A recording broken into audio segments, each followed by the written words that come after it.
Mas se eu te fizesse uma pergunta, ou melhor, se alguém lhe fizesse uma pergunta, e você tivesse pouco tempo com essa pessoa, e ela falasse assim: qual é a coisa mais importante da sua fé?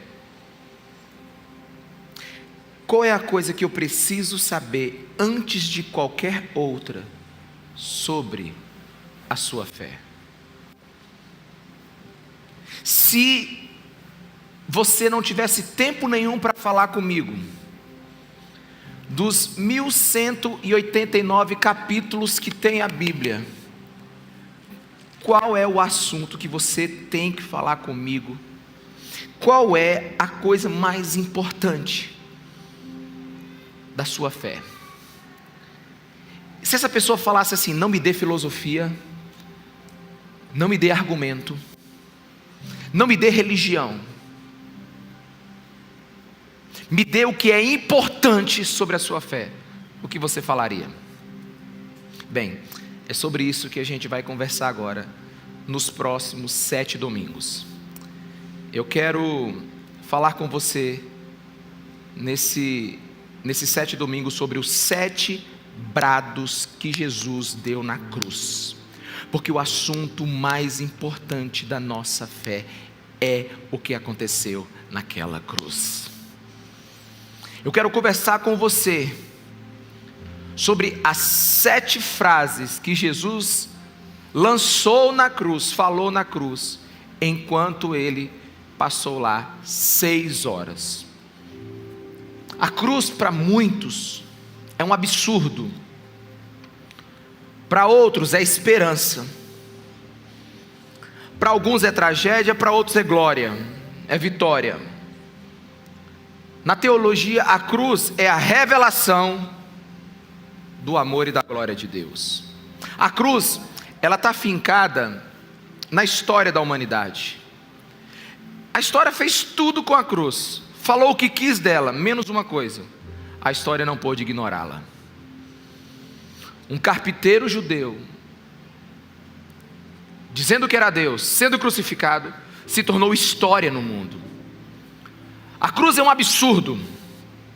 A cruz, ela convoca seguidores, críticos e céticos.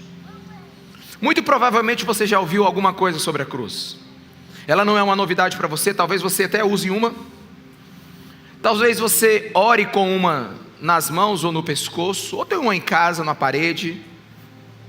Mas a minha pergunta é: você compreende a cruz? O apóstolo Paulo, escrevendo a igreja de Corinto, ele diz que a cruz é loucura e é poder de Deus. E convenhamos, algo que é loucura e poder, a gente precisa conhecer. A gente precisa entender o que é a cruz. E tem uma coisa muito interessante: quanto menos é o seu entendimento sobre a cruz, mais superficial é o seu cristianismo.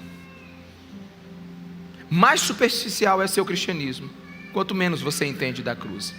Eu lembro uma vez que, numa viagem que eu fui em Jerusalém, tinha um lugar que estava vendendo um monte de cruzes, e as cruzes lá estavam em promoção.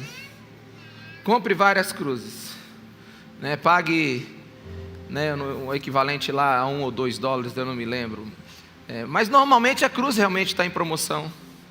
Normalmente tem muita gente que não sabe o peso da cruz. Tem muita gente que não entende a cruz e vive uma vida leviana e superficial. Mas eu quero te dizer que a cruz de Jesus, ela é muito cara. Ela é cara demais. Ela custou tudo para Deus. E tem muita gente nesse tempo alegando que a sua fé tem vacilado, porque tem abalado por causa do mau testemunho de muitos daqueles que se dizem evangélicos. Mas deixa eu te ensinar uma coisa aqui: nossa fraqueza não vem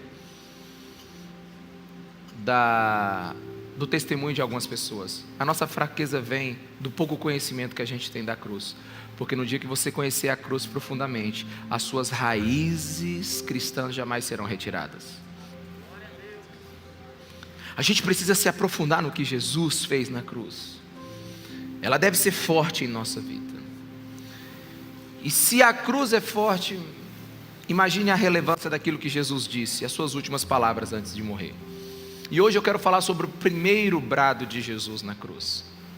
Está lá em Lucas 23, 34. Abra sua Bíblia. Quantos aqui trouxeram a sua Bíblia? Levanta a mão. Digital vale também. Vai, levanta a mão aí. Sabe, eu não sou tão Caxias assim não.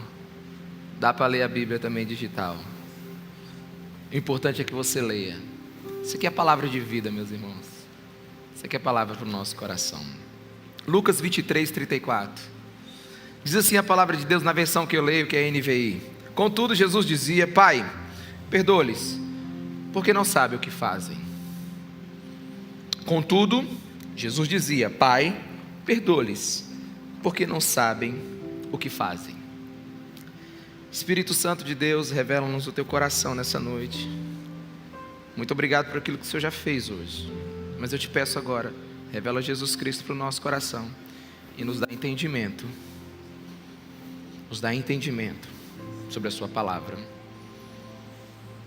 Em nome de Jesus e para a glória dele. Amém.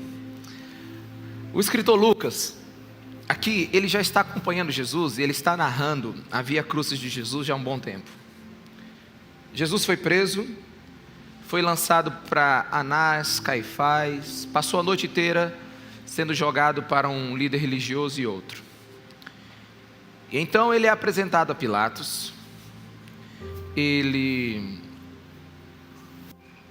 é espancado. E só para você entender, Jesus foi tão maltratado que enquanto batiam nele, bolhas eram criadas na sua pele e ao mesmo tempo eram estouradas pelas pancadas, pelas açoites que ele tinha.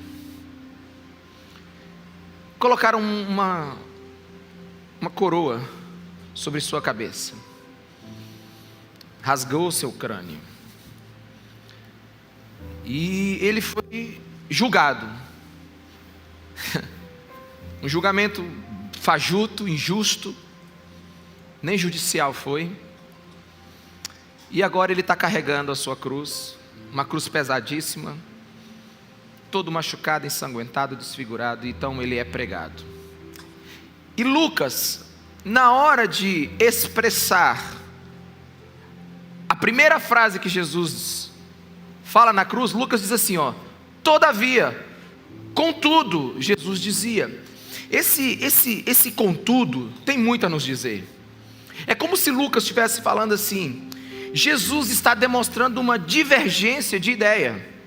Ele não está reagindo como ele deveria reagir. Ou melhor, da forma como os outros reagiam na cruz, Jesus não está reagindo.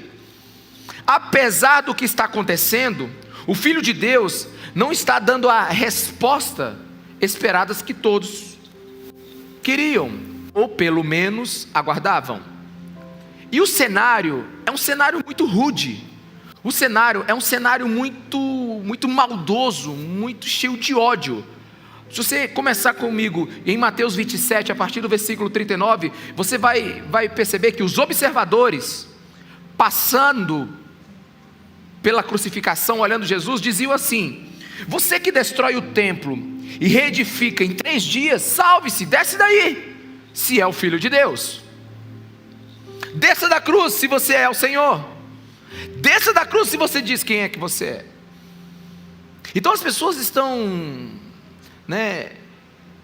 fazendo um caso com Jesus, estão zombando dele. Mas não é só ele, também os mestres religiosos. Os mestres religiosos, os sacerdotes, os mestres da lei, zombavam dele dizendo: salvou os outros, mas não é capaz de salvar a si mesmo? E é o rei de Israel, desça da cruz e creremos nele. Ele confiou em Deus, que Deus o salve agora, se dele tem compaixão, pois disse: sou filho de Deus. Os próprios religiosos estão tirando escárnio de Jesus. E se você ler Lucas 23, 39, até o ladrão que está sendo crucificado com ele, que merecia o castigo, dizia assim: você não é Cristo? Salve a si mesmo e depois me salve.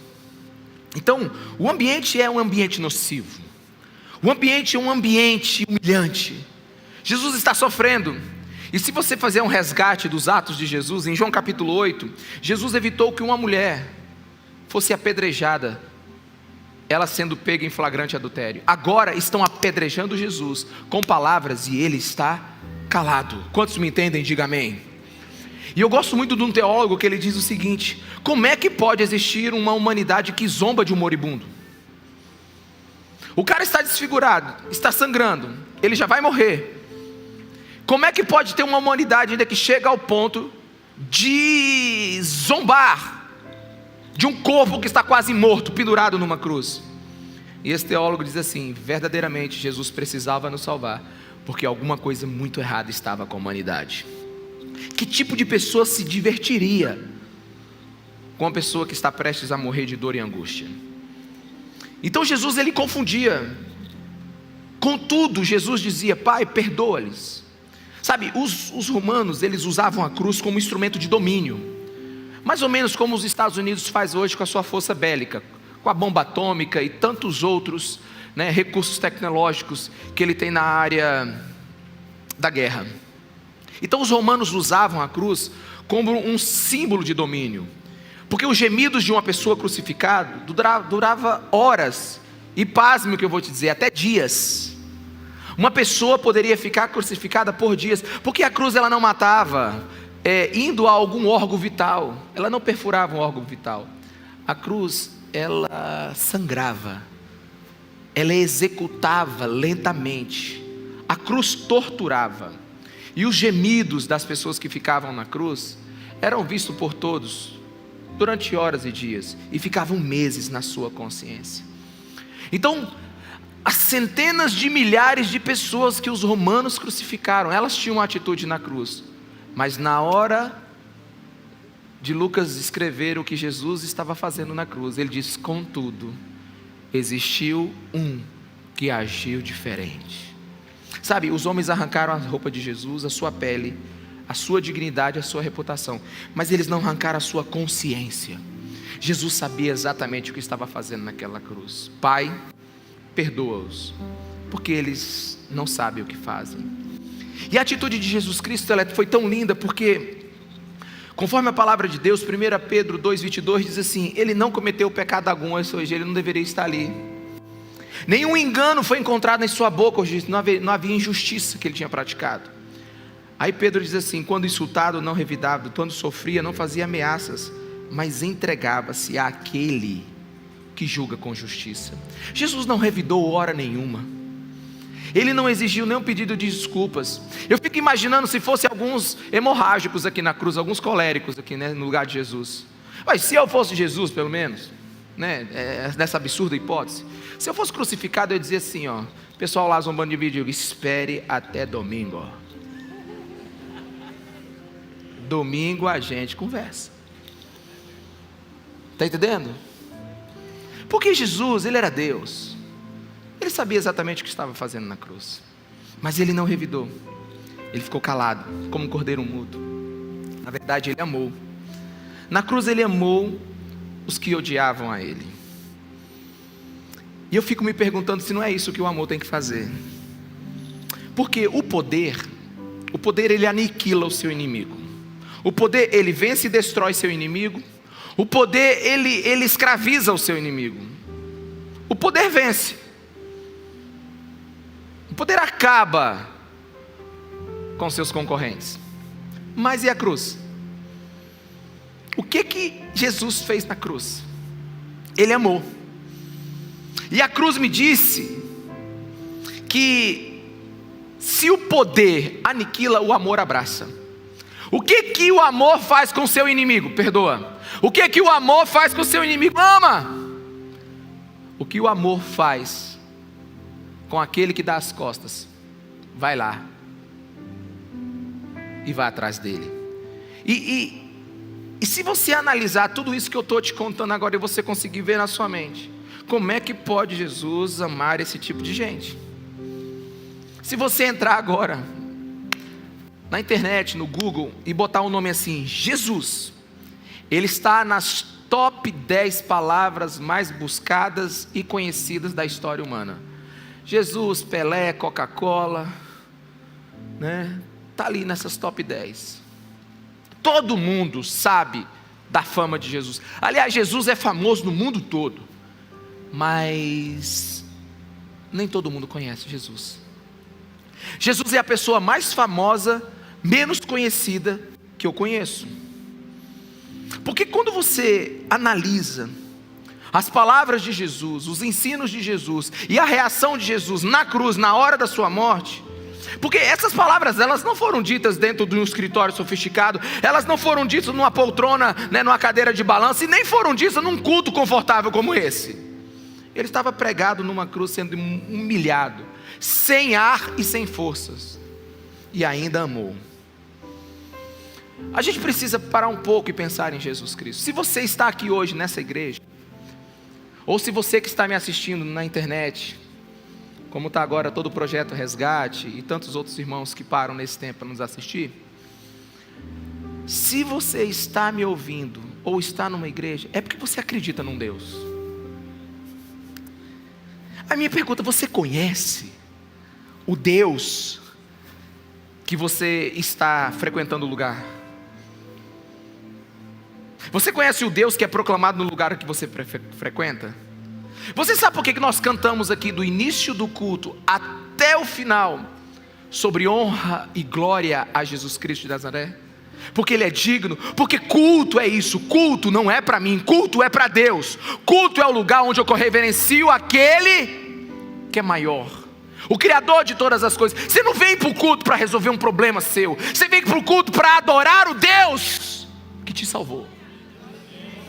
A minha pergunta é se você conhece esse Deus, se você tem noção do que você está fazendo aqui. Porque só tem adoração se tem entendimento. Só tem adoração se você conhece o que o seu Deus fez por você. E Jesus na cruz, ninguém amou como Ele amou. Ele foi ao extremo do amor, no extremo da indignidade. Porque se você pensar comigo, vamos analisar comigo agora. Quantas pessoas foram crucificadas no dia de Jesus? 3. Ele e 2 criminosos. Você consegue ver aqui os 2 criminosos sendo levados para a cruz? Eles travando os pés e os soldados empurrando, dando porretada neles, sabe? Dizendo: vai vagabundo, vai para a cruz, empurrando. E o cara se segurando aqui, você consegue ver, sabe? E fazendo ele deitar, e puxando o braço dele, segurando. E na primeira martelada, no primeiro cravo, ele dá um grito de desespero, porque sua pele é rasgada, sabe? Seus nervos são estourados, os seus ossos são quebrados. Então ele fica no desespero e começa a xingar aqueles ladrões, e começa, sabe, a ser uma pessoa que completamente descontrolada. Ele amaldiçoa quem está na tua frente. Esses são os ladrões que foram para a cruz. Eles não queriam ser mortos, mas aí então crucifica os 2. Aí então todos os soldados agora vai pegar o líder da gangue. O líder da gangue, Jesus Cristo, está tocando o terror em Jerusalém, né? O próprio Pilatos diz: lavou as mãos, ó, esse cara aqui eu não vou mexer com ele, ó, você faz o que quiser. Roma já declarou que ele não é pessoa, né, boa, não é pessoa bem-vinda, sabe? Os religiosos têm ódio dele, sabe? A igreja está, sabe, a religião judaica está apavorada, o negócio está bagunçando. Eles vão pegar o líder da gangue agora. Então todos os soldados vão para cima de Jesus, e na hora que eles pegam Jesus, eles não percebem nenhuma resistência. Ele não trava seus pés, ele não faz nenhum esforço. Penso eu aqui que se não crucificasse ele mesmo dava um jeito de se autocrucificar. Sabe, de todas as crucificações romanas, essa foi a crucificação mais fácil de todas. A Bíblia disse que não tem resistência alguma. Ele poderia gritar, mas não gritou. Ele poderia chamar os anjos, mas não chamou. Ele poderia dizer: só o eu sou está aqui, e o pau quebrar, não sobrar ninguém. Mas ele foi calado. Nunca foi tão fácil no Império Romano crucificar um homem. Na narrativa bíblica não há fuga, não há resistência, sabe? Não há nada nos evangelhos, simplesmente há uma declaração de Lucas. Todavia, Jesus disse: Pai, perdoa, porque eles não sabem o que estão fazendo. É um contrassenso do que está acontecendo aqui. E eu aprendo com essa declaração de Jesus muito mais. A declaração de Jesus revela uma testemunha muito mais importante, que estava vendo todo aquele cenário. Não era a mãe de Jesus, que estava aos seus pés chorando. Não era João, o discípulo amado, que não largou Jesus. Mas Jesus disse assim: Pai, perdoa-os, porque eles não sabem o que fazem. Jesus aqui revela que existe um Deus Pai no céu, vendo tudo aquilo acontecer. E eu não sei se você compreende isso. Qual é a mente humana que vai compreender? Deus não fazia parte do evento, é o evento que fazia parte de Deus, porque todas as coisas estão nele. E Deus está calado. Deus está calado. Havia um Deus, o Deus Filho, que estava morrendo numa cruz, e havia um Deus Pai, que estava em algum lugar do cosmo, da existência espiritual, que não fazia nada. Eu não entendo isso. Há muito mais do que a gente pode compreender, há muito mais do que a gente pode andar nas palavras de Jesus. Nós estamos verdadeiramente em estradas inexploradas. Porque a pergunta que eu faço é: por que Deus não reagiu? É por que Jesus não reagiu? Qual foi a força que pregou Jesus naquela cruz e não fez ele sair de lá? Qual o poder que segurou a mão de Deus para não acabar com essas criaturas egocêntricas que se acham donos da verdade, que é o ser humano? O filho está morrendo num teatro de horror e o pai está olhando tudo. É por isso que o Salmo, centenas de anos antes, os salmos diziam que felicidade e tragédia se abraçavam na cruz. Choro e riso se harmonizaram. Na verdade, ira e brandura estavam no mesmo lugar. Porque Jesus, quando diz: Pai, perdoa-lhes, porque eles não sabem o que fazem, Jesus está dizendo mais ou menos assim: Deus, se tem que fazer alguma coisa, não faz com eles, faz comigo. Se tem alguém para o Senhor derramar o seu castigo, não neles, mas em mim. Fala para a pessoa que está do seu lado: você não aguentaria o castigo de Deus. Não, você tem a casquinha muito fina. Deus tinha que descer o porrete em alguém que aguentava. Sabe, e aqui eu entro num assunto pouco falado na igreja. Pouco falado. Porque a cruz só é importante se você entender o quanto é importante a santidade de Deus. A cruz só é importante se você entender o quanto asqueroso é o pecado para Deus. A cruz só é importante se você entender o quanto Deus, ele é justo. Porque se você não entende a reação de Deus em relação ao pecado, você nunca vai entender a necessidade da cruz. O pecado, ele provoca uma indignação santa em Deus. Na cruz nós vemos Deus, ele é justo em suas decisões.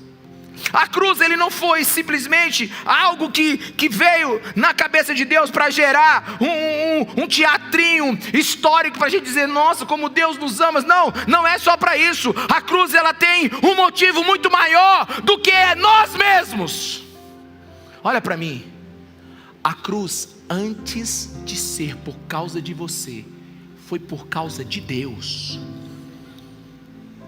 Porque Deus jamais poderia perdoar alguém como nós. A cruz, ela veio antes por causa do amor de Jesus por nós. Porque Deus não pode simplesmente balançar a sua mão, a sua cabeça e dizer assim: valeu gente, vocês erraram, F5, vamos começar tudo de novo. A cruz não poderia ser simplesmente uma hipérbole de Deus dizendo assim: olha gente, eu vou dizer uma coisa, vou fazer um teatro porque esse povo vai ficar assim admirado com o sacrifício de Jesus. Não, Antes de pensar em nós, a cruz foi para satisfazer a santidade de Deus. Na cruz, Deus Pai matou Deus Filho. Deus Pai condenou Deus Filho. Na cruz, Deus condena Deus para a gente se safar.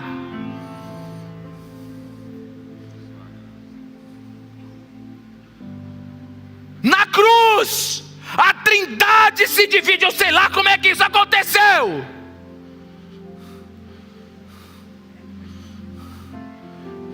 E um pai mata um filho por causa dos seus tantos outros filhos. Sabe qual é o problema de falar da cruz? É que a gente sobe vencido já. A gente sobe vencido. Eu não sei o que dizer. Deus perdoa, porque Ele não sabe o que faz. Gente, será que Judas não sabia o que estava fazendo? Será que os soldados romanos não sabiam o que estava fazendo? Será que Pilatos não sabia que estava condenando o inocente? Será que aquelas pessoas não sabiam o que estava acontecendo naquilo ali? Mas gente, deixa eu te falar, o pecado cega. O pecado cega. Quantos aqui já... Não, de verdade, vamos assim, nós estamos aqui numa igreja, nós somos povo de Deus, mas aqui só tem asa, pássaro de asa quebrada. Quem conhece esse... Tem um ditado europeu que diz assim: um pássaro de asa quebrada nunca mais voará tão alto. Quem já ouviu ele? Né? Quase ninguém, porque é europeu, né? Pois é, mas um pássaro de asa quebrada nunca mais voará tão alto. Só que tem um problema. O problema é que no reino de Deus só tem pássaro de asa quebrada. No reino de Deus só tem gente. Quantos aqui, de verdade, assim, um minuto de honestidade verdadeira. Quantos aqui, quando falaram assim, fizeram aquele pecado e falaram assim: meu Deus, como é que eu fiz aquilo? Quantos aqui? Eu já sou o primeiro, estou levantando a mão aqui. Como é que eu fiz aquilo? Não, de verdade, você fala assim: como é que no momento, será que assim, meu QI foi embora? Eu vi um animal. Os meus instintos falaram mais do que minha inteligência. Tipo assim, bicho, como é que eu fiz aquela merda? Não, quantos aqui? Se tu pudesse voltar assim 5 segundos, amém? Seria um alívio, né? Mas não deu. Sabe por quê? Porque o pecado ele cega. E Jesus sabe disso. E é interessante que na cruz estava oculto tudo o que estava acontecendo lá. Na cruz, presta atenção. Como é que nasceu o pecado? O pecado nasceu quando o homem se torna Deus sobre si mesmo, né? Retira Deus do centro da sua vida e ele mesmo deseja controlá-lo. Foi aí que o pecado nasceu. E quando é que a salvação nasceu? É quando Deus se torna homem e morre no lugar do homem. O pecado nasce quando o homem quer ser Deus de si mesmo. E a salvação nasce quando Deus encarna como homem e morre e se coloca no seu lugar. O pecado aconteceu porque o homem afirmou ser Deus e se colocou no lugar de Deus. A salvação somente aconteceu porque Deus se sacrifica pelo homem e colocou a si mesmo no lugar onde outro merecia. A cruz é o lugar onde Deus ataca a si mesmo para livrar aqueles que o amam. Na verdade, a cruz é a manifestação do coração de Deus. Você já percebeu que o amor é ilógico? O amor não tem lógica. Quantos aqui têm filhos? Ok, muito bem. Teus filhos estão amarrados num trem, no trilho de um trem. E o trem está vindo. Só que eles estão amarrados assim com adamantium. Eles estão amarrados com aço. Só alguns entenderam. Você está entendendo? Eu tenho que... Alguns foram amarrados com aço, com ferro, com cordas gigantescas. E o trem está vindo. O que você ia fazer? Gente, eu não consigo arrebentar essa corda. Deixa eu ficar olhando. É isso que você faz? Não, sabe o que você vai fazer? Eu vou dizer o que você vai fazer. Você vai lá fazer força. Você vai lá fazer de tudo. E você vai fazer o quê? Morrer, tentando. Mas você não vive com a culpa de não ter tentado até o último minuto. Então a cruz é manifestação de amor, e é um amor ilógico. O amor verdadeiro, ele é outrocentrado. Ele não é egocêntrico, ele é outrocêntrico. Ele coloca o outro no lugar dele.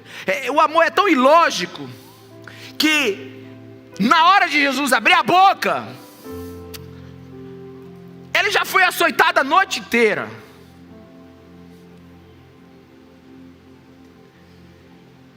Ele é Deus. E na hora que ele abre a boca para abençoar. Ele abre a boca para perdoar. E se o amor é ilógico, o perdão também. Sabe, a pessoa te fez um mal e você tem que lançar o bem sobre ela.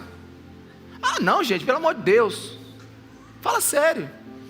A pessoa pisou em cima de você, falou mal de você, quebrou o pau em cima de você. Aí o evangelho pede o quê? Perdoa. Não, mas você vai dizer assim, não, mas ela me deve. Ela foi injusta comigo. Pois é. Mas você sabe a cruz demonstra um perdão que a gente tem que copiar, que a gente tem que viver. Você sabe qual é a maior vingança que alguém pode dar ao seu inimigo? Quem sabe?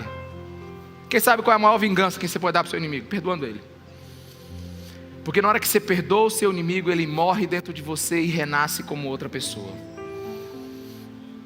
E só o cristianismo ensina esse tipo de perdão sacrificial.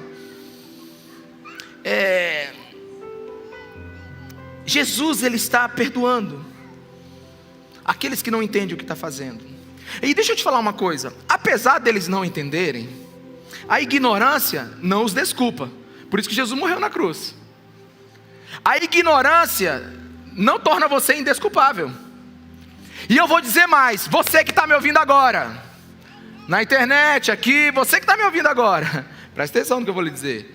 Depois de 2000 anos do sacrifício de Jesus, depois de uma Bíblia inteira escrita e deixada por nós, inspirada pelo Espírito Santo, depois de tantos testemunhos na história da humanidade sobre quem Cristo é e fez, quem é indesculpável mesmo é essa geração que está me ouvindo agora.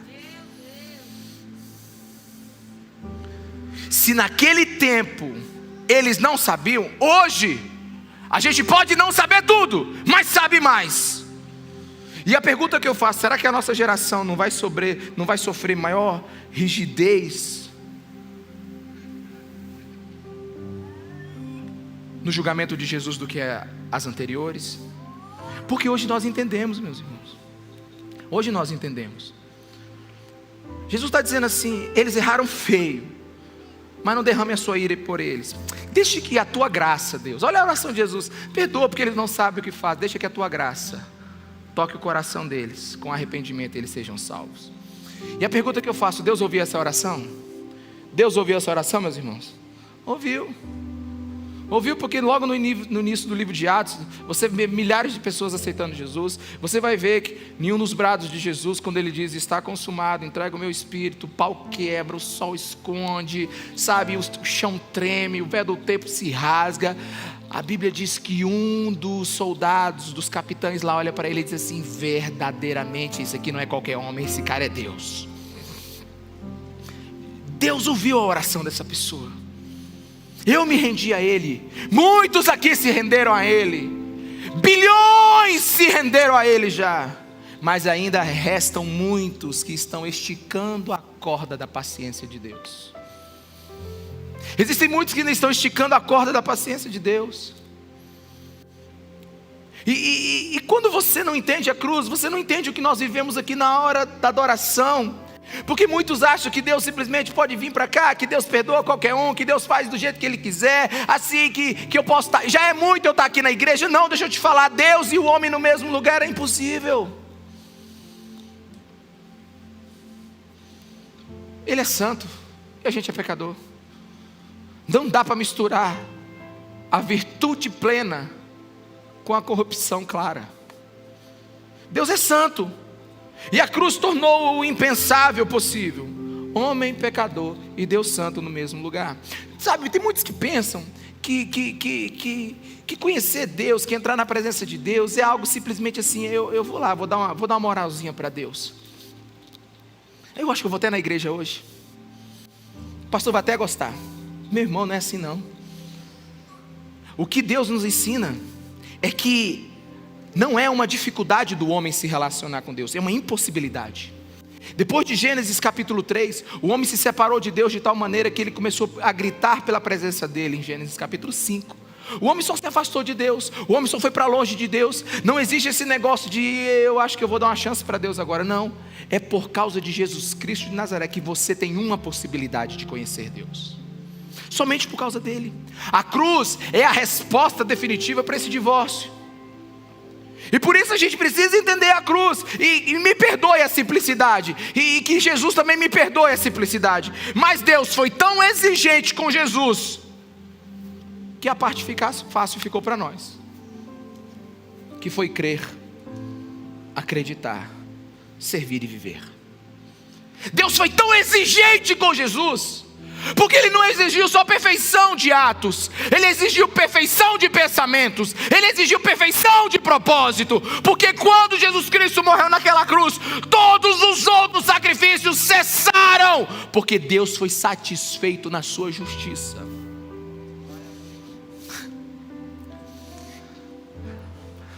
Sem a cruz, homem nenhum chegaria nem perto de Deus. Sabe, e a gente entra agora num assunto bem complicado. Porque quando a gente fala de cruz, a gente fala sobre uma separação. Deus de um lado, homem do outro. E a gente vive uma era de muito mimimi. A igreja tem quase que pedir desculpa por causa da ira de Deus. Você compreende muito bem o Deus que ama. O Deus que tem misericórdia, o Deus cheio de graça. Sabe, você compreende muito esse Deus. Agora às vezes você fica irritado com um Deus que tem ira. Deixa eu dizer uma coisa, Deus só é santo porque Ele se ira. Deus só é justo porque Ele se ira. E se tem uma coisa que acontece na cruz, é a ira de Deus sendo satisfeita. E o nome disso é graça. Só que a graça que as pessoas imaginam, graça é mais ou menos assim: nossa, Deus vai dar tudo para mim, porque Ele me ama. Isso não é graça. Deixa eu te dizer, a melhor definição de graça que eu gosto está lá em Abraham Booth, em um de seus livros. Ele diz assim: graça é o livre, absoluto e eterno favor de Deus, manifesto na concessão de bênçãos espirituais e eternas a culpados e indignos. Ou seja, graça é quando culpados e indignos recebem o amor de Deus por causa do sacrifício de Jesus naquela cruz. Graça não é um favorzinho qualquer não. Graça é possível somente porque alguém foi alvo da ira de Deus. Porque quem não entende a ira de Deus não entende a cruz. A gente vive num tempo com pouquíssimo discernimento. E eu tenho que, às vezes, ser cauteloso. E eu quero ser cauteloso com você hoje. Porque hoje, se alguém é um bom pai de família, vai para o céu quando morre. Se ele é um bom profissional, faz tudo direitinho, paga os impostos, vai para o céu também quando morre. Se ele é alguém que fez a vacina contra alguma doença, nossa, ele foi tão gente boa, ele salvou tanta gente, ele deve ter ido para o céu.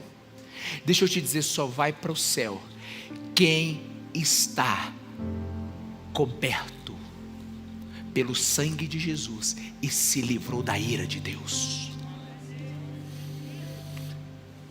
Aí os crentes viram chato, porque agora é o assunto do céu ou inferno, né? Aí todo mundo fica com raiva dos crentes.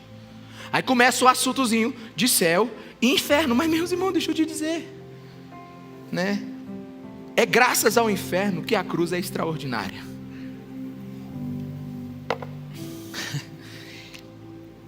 É o seu oposto que torna a cruz tão extraordinária. E não dá para você divorciar as duas coisas. Deus teve sérios motivos para exigir tal sacrifício de Jesus, porque sem um propósito tão profundo, sem uma necessidade tão cósmica, sem um ato tão importante, sem um valor, a cruz seria uma insanidade na cabeça de Deus. Teve que ter um propósito muito grande para aquela cruz. A ira de Deus precisava ser satisfeita. Irmão, pensa comigo aqui, por favor. Como poderia a gente adorar um Deus que é a soma de todas as excelências? Pensa comigo. Se Ele olha com igual satisfação o que é virtuoso e o que é vício, como é que a gente pode entender um Deus, adorar um Deus, dar valor a um Deus que Ele não faz distinção entre sabedoria e astutícia?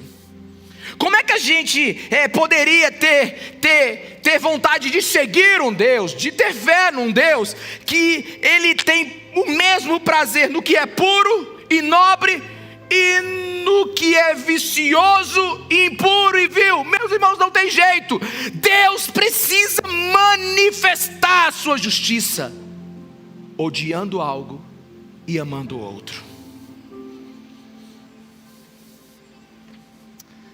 E essa é uma das dificuldades que a gente tem, porque Deus é justo ao castigar o culpado, e Deus é justo em perdoar o arrependido. Deus é justo em castigar alguém que não acredita no sacrifício redentivo de Jesus Cristo de Nazaré, e Deus é justo em condenar alguém que quer subir aos céus com suas próprias virtudes e reputação. Quantos estão me entendendo? Diga amém. É a justiça de Deus que foi satisfeita. Se você fazer uma leitura rapidamente da Bíblia, principalmente dos Evangelhos, você vai ver que o próprio Jesus temeu a ira de Deus, e muita gente não teme. Marcos 14:33, ele diz assim: e começou a ter pavor e angustiar-se. Hebreus 5:7 diz: sua agonia terrível, seu suor de sangue, seu grande clamor e súplicas. Na sua oração ele diz assim: se é possível, passa de mim esse cálice. Passa de mim esse cálice. O próprio Jesus, quando viu a indignação de Deus em relação ao pecado, e a Bíblia diz que todo o pecado foi sobre Deus naquele momento, sobre Jesus Cristo. Jesus Cristo foi o alvo da ira de Deus, da condenação. Jesus Cristo experimentou o inferno. Seria bom para a humanidade também entender isso. Aliás, deixa eu te ajudar numa coisa. Tem tanta gente que imagina o inferno de todo jeito, né? Eu lembro uma vez que, acho que eu posso contar isso, o Leonardo não vai achar ruim não. Leonardo estava assim, muito traquino num tempo, ele era bem novinho, devia ter uns 6 anos. Estava deixando os irmãozinhos dele bem doidinho. Aí eu falei assim: Jacilene, bora mostrar uns desenhos para esse menino, para ver se ele se converte, para ver se ele... Aí nós começamos com aquele desenho do Novo Testamento, você lembra? Desenho do Novo Testamento, Jesus, não sei o quê. Aí teve um dia que eu tive ideia, eu digo, vou botar um inferno aqui para ele. Aí eu peguei no YouTube e botei assim, inferno. Aí apareceu fogo, as pessoas chorando, gritando lá dentro. Eu digo, vou botar para ver o que acontece. Esse menino ficou, pai, o que é aquilo? Eu digo, é o inferno. É para lá que vai os mentirosos, é para lá que vai os meninos traquinos, se vira. Esse menino, tu lembra, bebê, que ele ficou assim, impressionado. E aí a gente teve umas conversas boas depois. Só que, meus irmãos, deixa eu te dizer, ninguém sabe nem como é o céu e nem como é o inferno. Mas deixa eu te dar uma definição bíblica de inferno: a ausência total de Deus.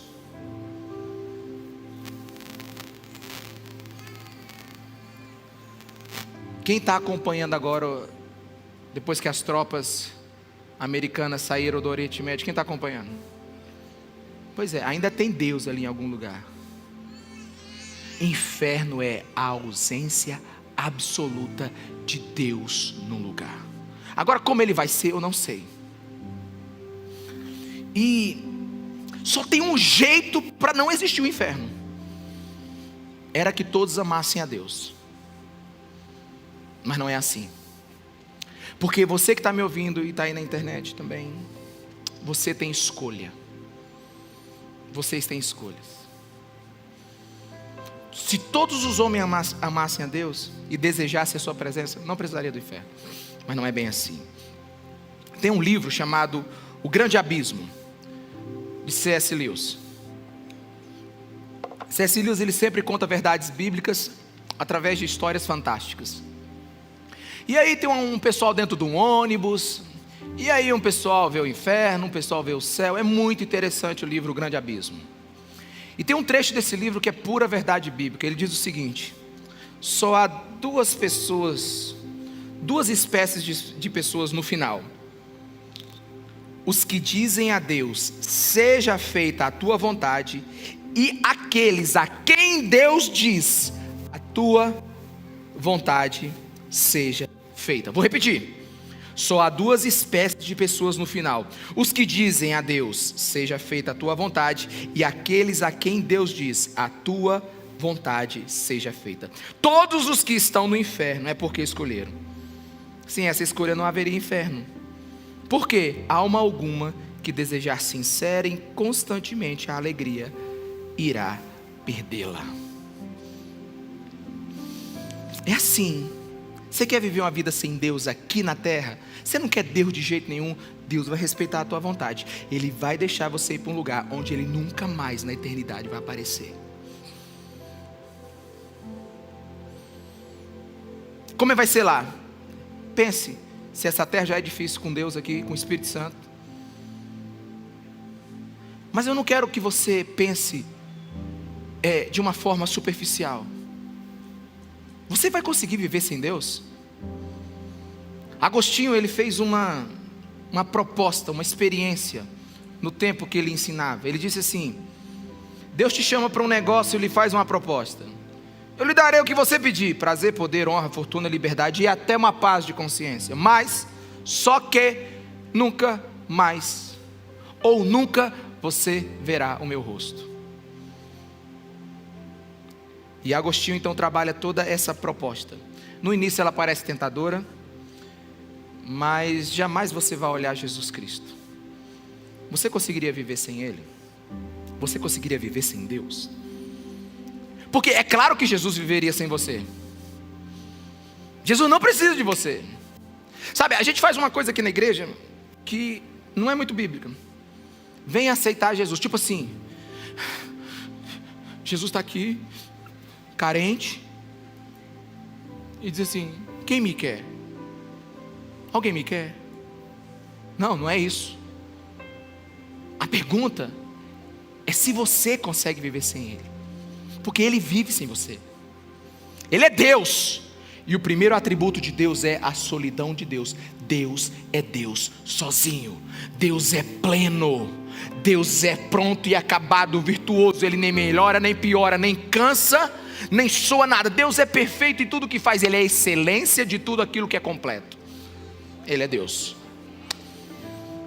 A pergunta é se você consegue ficar sem Ele. Porque Jesus poderia, mas não quis. Jesus não quis. E até porque a história bíblica é a história de um relacionamento. A história bíblica é a história de um casamento.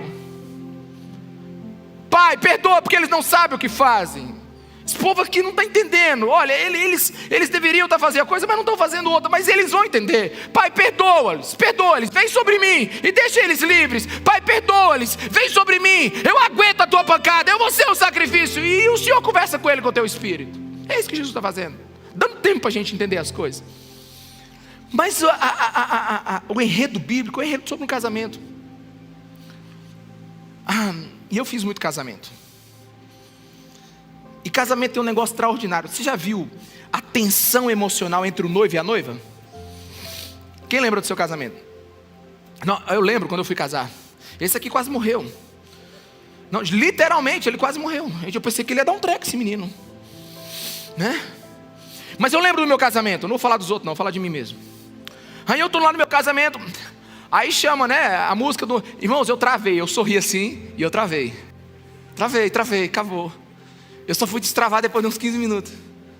Eu travei, eu não sabia o que eu pensava, eu estava confuso, eu estava completamente assim, sabe? Eu estava assim, meu Deus do céu, o que é isso que está acontecendo? Eu podia estar mexendo a mão, eu podia estar, meu Deus, eu estou acabando com a filmagem. E eu não conseguia, eu estava travado. E sabe, eu cheguei lá na frente. Eu lembro no casamento do Anderson, que ele andou assim, ele entrou assim, ele entrou assim, com as pernas abertas assim, foi uma coisa horrível, eu não sei como é que ele enxerga aquele casamento, irmão. Ele não está aqui não, né? Tá bom. Né? Que coisa horrível aquele homem entrando no casamento. O casamento faz essas coisas. Aí eu lembro que na hora que fecharam a porta, né, fizeram uma cortina. Aí na hora que abriram, aí eu vi a Jacilene entrando. Sabe, todas as promessas que o homem faz, tipo assim, eu sou homem, eu não choro, eu vou esperar ela aqui decentemente, vou empinar meu peito. Na hora que a mulher aparece lá, ele... Deus, é a coisa mais linda do mundo. E você já viu a noiva entrando? Graças a Deus que tem um buquê. Mas tu já viu os buquês? Eu não sei se tu tivesse buquê, o que seria da noiva? Ela não tem bolso. Eu não sei como é que a noiva faria. Porque é um momento de tanta tensão, é um momento de tanta emoção. E por que eu estou te falando isso? Porque agora eu quero falar aos críticos de plantão, aos religiosos de plantão. Tem muito teólogo que diz assim, nossa, cara, essa sua mensagem está com excesso de sentimento. Essa sua mensagem está com um convencimento através do sentimento. Você está forçando a barra. Deixa eu te dizer, meu irmão, eu tenho certeza que não tem sentimento suficiente nessa mensagem que valeria a cruz de Cristo. Eu tenho certeza que há pouco envolvimento emocional com o que Jesus Cristo fez. Há pouca, sabe, a escassez de reação quanto ao que Cristo fez naquela cruz. As pessoas não choram mais por isso, elas não veem a profundidade disso. A cruz não é mais amada. Eu acabei de conversar com duas jovens depois do culto das 5, e elas disseram para mim assim: pastor, eu não boto a cruz no peito porque a cruz só me traz lembranças horríveis. É um cemitério a cruz. Eu digo, não entendeu, foi nada. Não é. A cruz é a declaração de um Deus que te ama. Ele foi rasgado, crucificado por você. Ele é a centralidade da nossa fé. Ele é o motivo pelo qual a gente existe. Tem que ser apaixonado pela cruz, sim. E eu queria que você ficasse de pé, que eu quero terminar a mensagem dizendo para você que onde a cruz não é levada a sério, preste atenção, aonde a cruz não é levada a sério, o pecado ciranda. Fala para a pessoa que está do seu lado. Quando o pecado não é levado a sério, é porque não entendeu a cruz. A irreflexão sobre a cruz gera um povo que não vive em santidade. Eu queria que você raciocinasse. Aleluia? Eu queria que você raciocinasse comigo aqui agora, rapidamente. Do que nós falamos até agora. Pensa nesse absurdo. Estou falando de um Deus que morre. Um Deus que morre. Nenhuma outra religião do mundo Deus morre. Ou Deus mata, ou exige a morte de algo para Ele ficar feliz com você. Quantos me entendem? Nenhuma outra. Principalmente as religiões monoteístas, que tem um só Deus. Eu não sou cristão por modinha, e nem sou cristão por herança familiar. Quando eu tinha assim uns 18 anos, eu falei, eu quero entender esse negócio de ser crente. E eu comecei a estudar as outras religiões, principalmente as monoteístas, de um só Deus. E racionalmente, presta atenção, racionalmente, eu coloco sobre uma mesa as principais religiões do mundo e analiso os valores e a ética de cada uma delas. Na minha cabeça eu falei assim: não quero outro Deus que não seja um Deus que morreu por mim, por amor. Racionalmente. Mas mais do que isso, você sabe o que acontece aqui agora?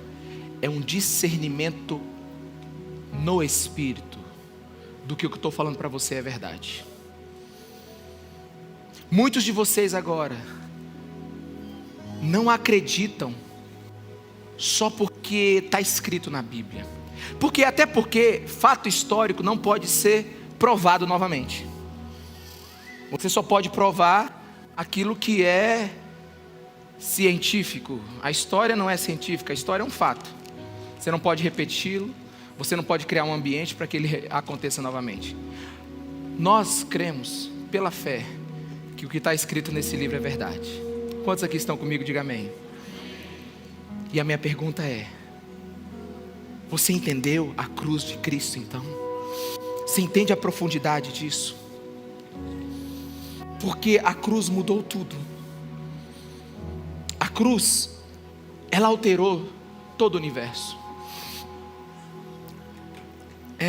Lá no céu agora, conforme declara o livro de Apocalipse, existem duas imperfeições no céu: as mãos furadas de Jesus e o lado direito dele transpassado. A cruz, ela alterou até o céu. Quantos me entendem aqui, amém? E o que eu quero dizer com isso? Eu quero te dizer que ela é uma declaração que a igreja precisa entender. Porque o Cristo que você vai encontrar lá no céu é um Cristo com marca de crucificação.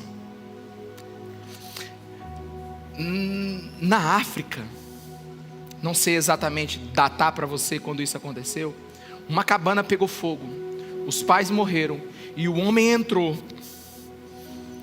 E mesmo pegando fogo tudo, ele queimando as suas mãos, braços, isso é verdade, ele tirou um bebê de lá. Ele teve queimaduras sérias em todos os seus braços. E nessa tribo, lá na África, quando pai e mãe de uma criança morriam, eles faziam uma assembleia para poder escolher quem seria a pessoa que queria cuidar daquela criança. E aí nessa assembleia foram separadas duas famílias. Uma família muito bem, assim, do ponto de vista financeiro, em relação a toda a tribo. E outra família de um homem que já era casado e tinha muitos filhos e poderia cuidar bem da criança porque ele era muito experiente, enfim. As pessoas entenderam que a criança estaria numa boa família. E os líderes da tribo estão lá discutindo quem vai ficar com o outro. E de repente todo mundo fica em silêncio. E um homem enfaixado, dedos, mãos, braço, antebraço, entra na assembleia e diz assim: essa criança tem que ficar comigo. E todos perguntam por quê? Porque eu me envolvi e provei o meu amor por ela, salvando. Essa assembleia parou. E você acha quem elas escolheram para cuidar dessa criança? Quem tem marcas que ama. Eu adoro um Deus que tem marcas que me amou. Eu presto culto a um Deus que não é um Deus grego ou um Deus do Olimpo. Sabe, eu não sou agnóstico que acredita num Deus que deu corda no mundo e disse assim: agora vocês se virem. Não, eu acredito num Deus que, vendo para onde eu estava indo, para a morte que eu estava vivendo, foi lá e interviu e me deu possibilidade de salvação. Deixa eu te dizer, a boa teologia ensina que na cruz a morte de Cristo matou a morte. A morte morreu na morte de Cristo. Jesus é o nosso Senhor e o nosso Salvador. Jesus é aquele que poderia ter feito qualquer coisa na cruz, mas perdoou os nossos pecados.